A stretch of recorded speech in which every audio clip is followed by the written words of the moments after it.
Welcome back, everyone. Today we're unpacking the latest financial results from a major player in the natural resources space, Vedanta Limited. That's right. Vedanta is a globally diversified company with interests spanning zinc, lead, silver, aluminium, copper, iron ore, steel, oil and gas, power, and even venturing into semiconductors and display glass. They have significant operations in India and internationally, including well-known subsidiaries like Hindustan Zinc Limited or HZL and Balco. Quite the portfolio. So they've released their audited results for the fourth quarter and the full financial year ended March 31st, 2025. The board approved these results on April 30th, 2025. We've got both the consolidated and standalone numbers to look at. Let's start with the big picture, the consolidated results. How did they fare in terms of revenue for Q4? Okay, looking at the consolidated figures for the fourth quarter of FY25, Vedanta reported revenue from operations of 39,789 crore rupees. Comparing that year over year, it's a solid 14% increase from the 34,937 crore rupees they posted in the fourth quarter of FY24. A 14% jump year over year for Q4, that's quite strong. How does it look compared to the previous quarter, the quarter over quarter change? Good question. Quarter over quarter, the revenue saw a more modest increase of 3%, up from 38,526 crore rupees in the third quarter of FY25. So positive momentum sequentially as well, driven by favorable market prices and higher premiums. And what about the full financial year FY25 on the consolidated revenue front? For the full year FY25, consolidated revenue hit a record 1,50,725 crore rupees. That's up 10% year over year compared to FY24's 1,36,985 crore rupees, though we need to remember the FY24 figure is adjusted to exclude a one-time Cairn arbitration gain to make the comparison more like for like. Got it. 10% annual growth on the top line. Now let's talk profitability. How did the consolidated EBITDA look for Q4? Consolidated EBITDA for Q4 FY25 stood at 11,618 crore rupees.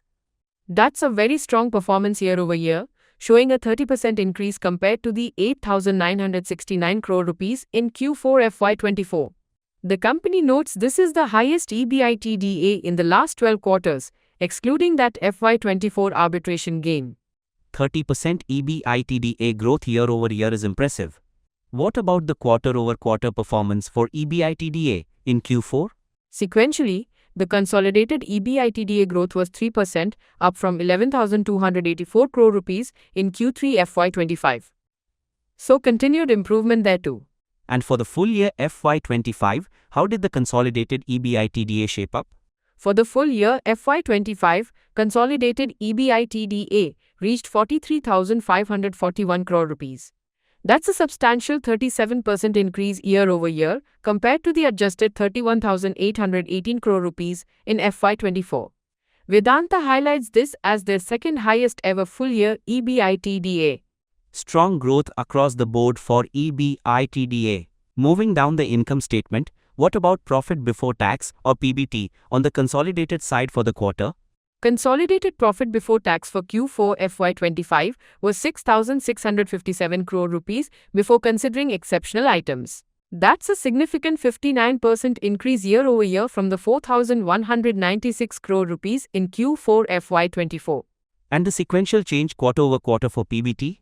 Quarter over quarter, the PBT was essentially flat, very slightly down by 0% from 6,661 crore rupees in Q3 FY25. Okay, flat sequentially but strong yearly growth.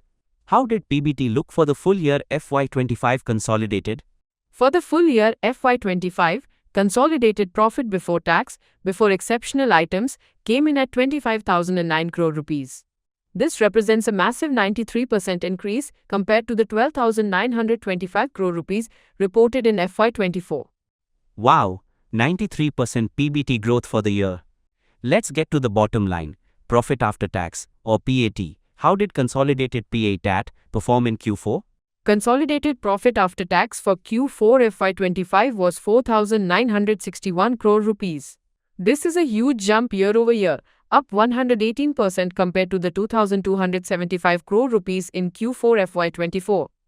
118% PAT growth year over year. How did it fare quarter over quarter? Sequentially, the consolidated PAT growth was 2%, up from 4,876 crore rupees in Q3 FY25. And the consolidated PAT for the full year FY25? For the full year FY25, consolidated PAT after exceptional items was 20,535 crore rupees. That's a staggering 172% increase from the 7,539 crore rupees in FY24. Those are some big numbers on the consolidated side. What about earnings per share EPS? The consolidated basic EPS for Q4 FY25 was 8.92 rupees compared to 3.69 rupees in Q4 FY24. For the full year FY25, basic EPS stood at 38.97 rupees, a significant jump from 11.42 rupees in FY24. Diluted EPS followed a similar trend. Significant growth there too. Any notable movement in other income on the consolidated side? Consolidated other operating income for Q4 was 666 crore rupees, up 16% year over year and 13% quarter over quarter. For the full year, it was 2,243 crore rupees, up 16% from the previous year. There's also other income below the revenue line, which was 761 crore rupees in Q4 and 3,675 crore rupees for the full year, also showing growth. Okay, that covers the consolidated picture. Now, let's switch to the standalone results for Vedanta Limited. How did the revenue look for Q4 on a standalone basis? On a standalone basis, revenue from operations for Q4 FY25 was 19,601 crore rupees.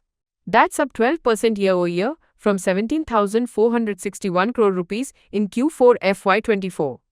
And the standalone revenue quarter over quarter? Sequentially, standalone revenue grew by 4% from 18,814 crore rupees in Q3 FY25.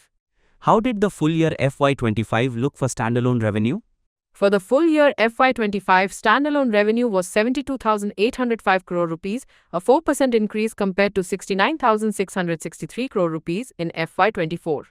Alright, so standalone revenue growth is more moderate than the consolidated growth. What about standalone profit before tax for Q4? Standalone profit before tax for Q4 FY25, before exceptional items, was 2,181 crore rupees. This is more than double, up 110% year over year compared to 1,041 crore rupees in Q4 FY24. Strong yearly growth again. How about the sequential PBT for standalone Q4? Sequentially, standalone PBT before exceptional items decreased by 7% from 2,337 crore rupees in Q3 FY25. Interesting, a sequential dip there. And the full year standalone PBT? For the full year FY25, standalone PBT before exceptional items was 17,104 crore rupees, almost double, up 97% compared to 8,662 crore rupees in FY24. Okay, so the yearly trend holds strong. Let's look at the standalone profit after tax for Q4. Standalone profit after tax for Q4 FY25 was 1,409 crore rupees. This is a massive increase year over year from just 109 crore rupees in Q4 FY24. A huge jump. How did it look quarter over quarter? Quarter over quarter, the standalone PAT actually decreased by 21% from 1,783 crore rupees in Q3 FY25. So a bit of a contrast between the yearly and sequential performance on the standalone bottom line for Q4. Right, that sequential drop is noticeable. And the full year standalone PAT? For the full year FY25, standalone PAT after exceptional items reached 17,928 crore rupees. This is a huge leap, up 171% compared to 6,623 crore rupees in FY24. How did the standalone EPS look? Standalone basic EPS for Q4 FY25 was 3.60 rupees compared to just 0.29 rupees in Q4 FY24. For the full year, it was 46.53 rupees, up significantly from 17.80 rupees in FY24. And standalone other income? I imagine dividends from subsidiaries like HZL play a big role here. Absolutely. Standalone other income was 672 crore rupees in Q4 FY25. But for the full year, it ballooned to 11,507 crore rupees, largely driven by dividends received from subsidiaries, which is a key factor in the standalone results. This is up significantly from the 5,551 crore rupees in FY24. That makes sense. So comparing the two, consolidated performance seems stronger overall, especially on revenue growth, but standalone profitability, particularly for the full year, is heavily boosted by that subsidiary dividend income. Exactly. The consolidated view reflects the operational performance across all segments, while the standalone view is significantly influenced by those intercompany flows like dividends. Let's talk about profitability margins. You mentioned strong consolidated EBITDA. What about the margins? Right. The consolidated EBITDA margin for Q4 FY25 was 35%, excluding the custom smelting copper business. That's an improvement of 465 basis points year over year and the highest in the last 12 quarters. For the full year FY25, the margin was 34%, a significant improvement from 27% in FY24 adjusted. On the standalone side, the net profit margin for the full year was around 24.6%, heavily influenced by that other income. Were there any significant exceptional items impacting these results? Yes, there were. On the consolidated side for FY25, there was a net exceptional gain of 1,868 crore rupees, compared to a gain of 2,803 crore rupees in FY24. On the standalone side for FY25, the net exceptional gain was 2,905 crore rupees, compared to 5,073 crore rupees in FY24. A key item noted in the standalone results for FY25 relates to an impairment reversal for the oil and gas business assets and investment in Cairn India Holdings Limited, totaling over 1,100 crore rupees. Okay, important context. How does Vedanta's balance sheet look, particularly concerning debt, based on the consolidated figures? They've made significant progress on deleveraging. As of March 31, 2025, consolidated gross debt stood at 73,853 crore rupees, while cash and cash equivalents were strong at 20,602 crore rupees. This brings the net debt down to 53,251 crore rupees. Importantly, the net debt to EBITDA ratio improved to 1.2 times, down from 1.4 times in December 24 and 1.5 times at the end of FY24. This deleveraging has been a key focus. That 1.2 times net debt to EBITDA is a good sign. Any highlights from the standalone balance sheet? The standalone balance sheet shows significant investments in subsidiaries, around 65,000 crore rupees, and total equity of about 75,400 crore rupees. Standalone debt is also substantial, but much of the consolidated debt sits within subsidiaries. Vedanta Limited standalone paid out significant dividends during the year, totaling over 16,000 crore rupees, which impacts its cash position but benefits the parent Vedanta Resources. What about cash flows from the consolidated perspective? The consolidated results highlight strong free cash flow generation pre-capex, amounting to 7,814 crore rupees in Q4 alone. The full-year cash flow statement shows cash generated from operations was 39,562 crore rupees.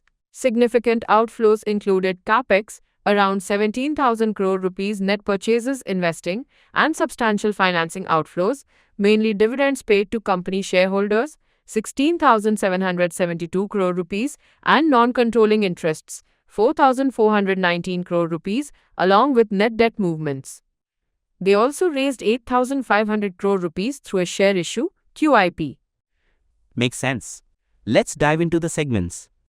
How did the key businesses perform individually in FY25? Let's start with aluminum.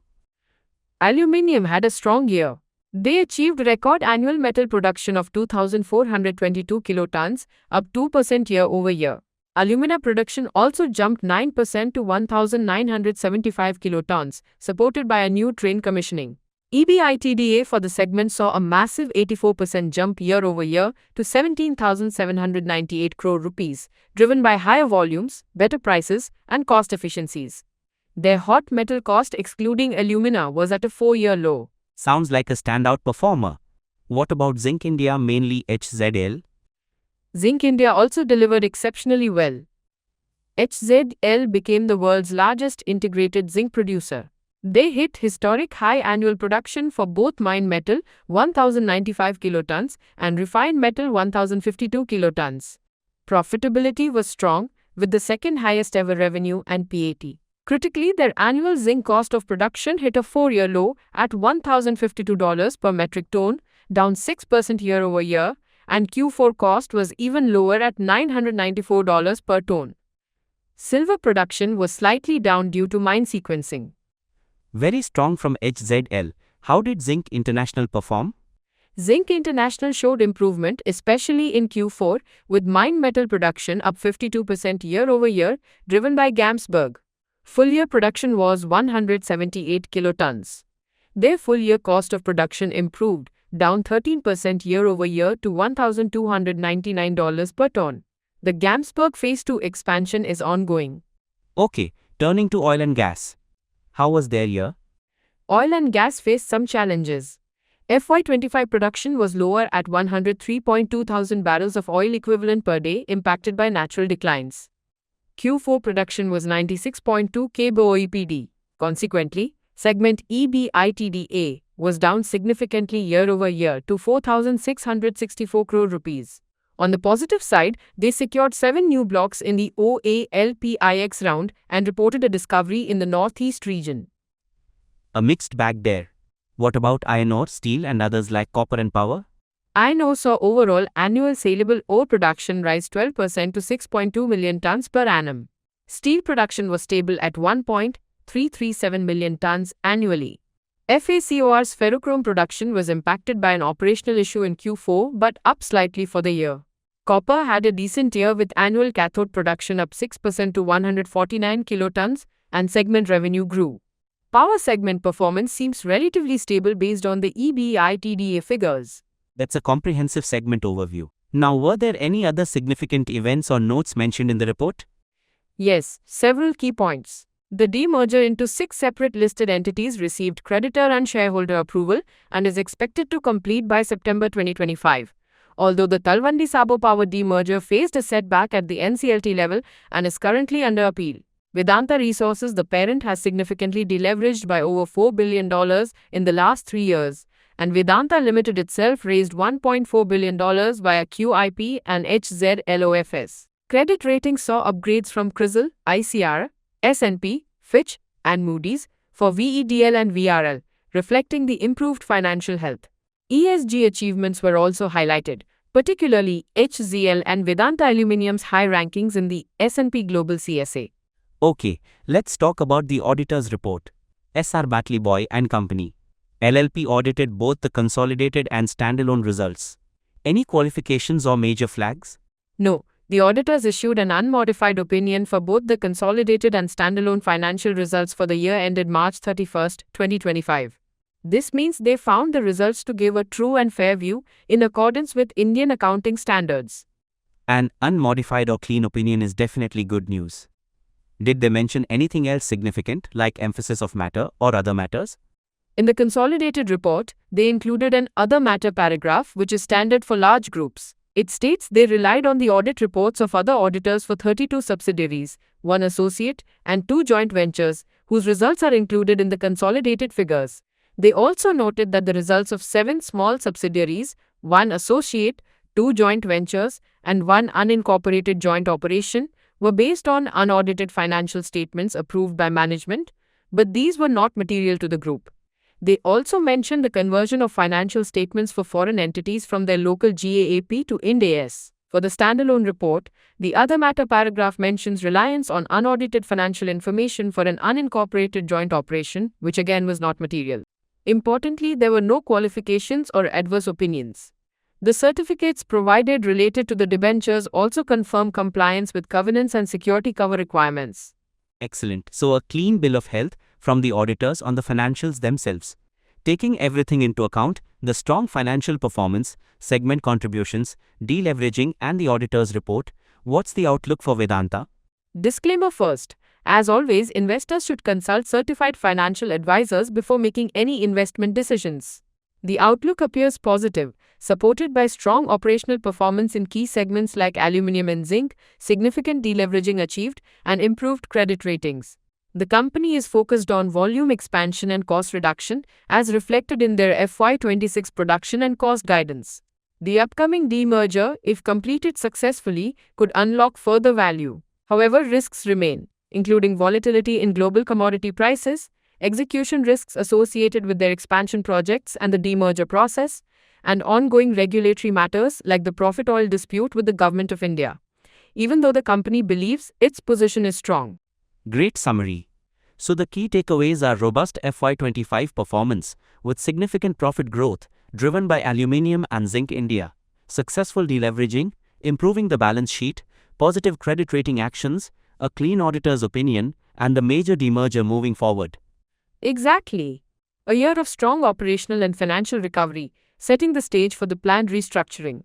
It will be interesting to track their progress on the demerger and cost initiatives in FY26. Absolutely. Thanks for breaking that down for us. If you found this analysis helpful, don't forget to follow our podcast for more earnings breakdowns and market insights.